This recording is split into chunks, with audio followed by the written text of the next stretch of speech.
Ang problema kasi sa inyo, kapag sobrang bait ng tao, akala nyo tanga. Pag lagi kayong pinagbibigyan, lagi kayong pinagmamalasakitan, lagi kayong iniintindi, akala nyo uto-uto.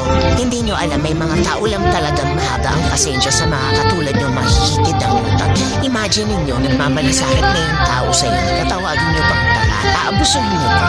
Alam nyo ba yung mga taong mahahaba ang pasensya at saka maagaling magbigay ng emosyon, mga matatalino yan? May hangganan yung pag-intindi nila sa inyo at kapag na-realize nila na kailangan na kayong tanggalin sa buhay nila, hindi na nila kayo tatanggapin pabalik. Kaya pag may namit kayong mga taong masyadong mabait para sa paningin ninyo na feeling nyo weakness nila yun, huwag nyo silang abusuhin. Palahalagahan nyo sila kasi hindi sa lahat ng oras may mamimit kayong ganyan. Ang pagiging isang mabuting tao ay kailanman hindi magiging kahinahan.